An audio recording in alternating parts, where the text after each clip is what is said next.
This is the Nikon F75. It was produced between 2003 and 2006. It's a 35mm single lens reflex camera. This particular model was donated to the Florence Nightingale Hospice charity, and they've asked me to have a look at it for them. I'll put a link in the comments for their eBay page, so if you want to bid on this or anything else, you can have a go. So when this camera was released, we were at the beginning of the digital age, and for a film camera to be released in 2003, it had to be pretty special.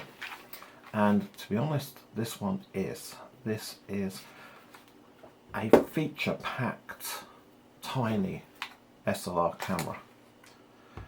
In fact, it's got so many features, I'll be hard pressed to list them all.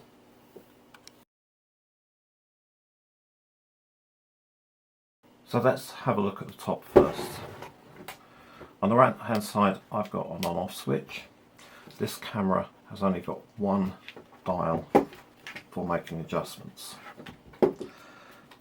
Here I have an illumination light, so I can use the camera in low light conditions, and here I have my exposure compensation, which will go to 3 stops under and 3 stops over.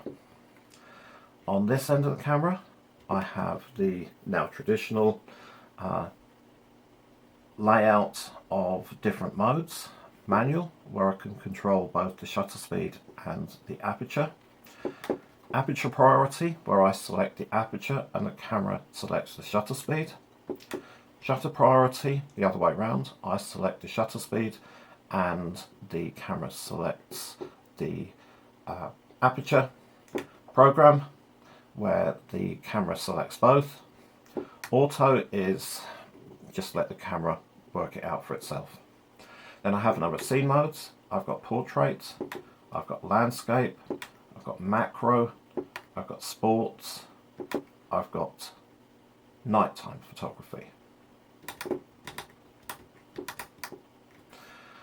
On the end here I have single shot, continuous shooting, or the custom modes. Now there are about 12 different custom modes here. I could spend ages going through them.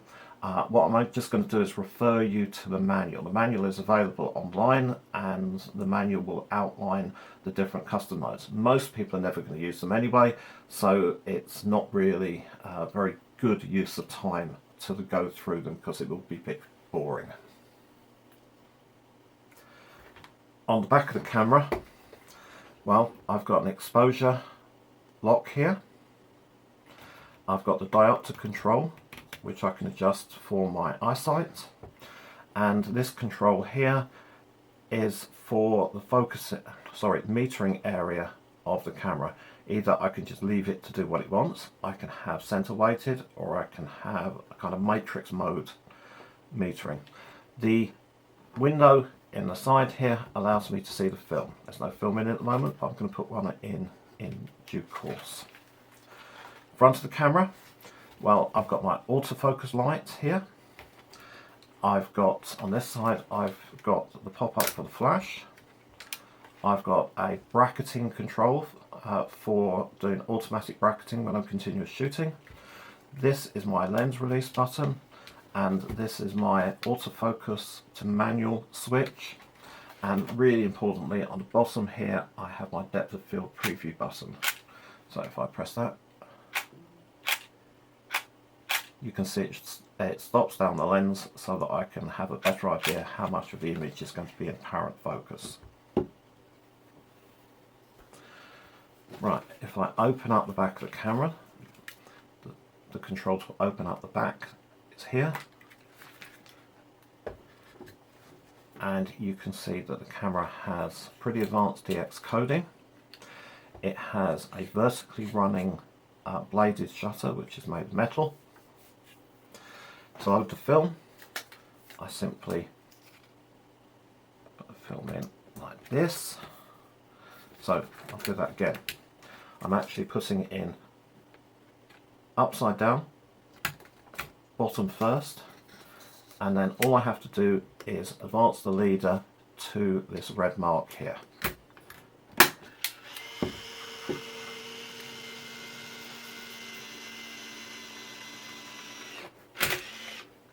This is a 24 exposure film, and as you can hear, the camera has wound all the way to the end. So when I start taking pictures,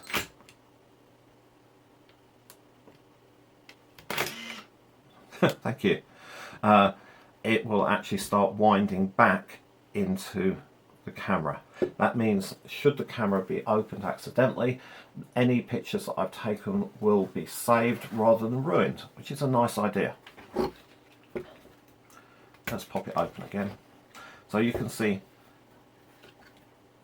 the film has gone all the way to this end and rewinds back into the camera. That's a really quite neat idea. This camera has the 28 to 100 mm kit lens on it. I particularly like this lens. I used to have this lens, well, I used to have several of these lenses, and I use them all the time. Compared to modern lenses, they stand up really well. I might do a video just on the lens. Look at that, what a beautiful little camera. Not very popular, can't understand why. Most people would buy them with a lens for the lens. But if you want a very, very capable SLR camera which isn't going to break the bank and has almost every feature that you can imagine, this is it, the Nikon F75 from 2003.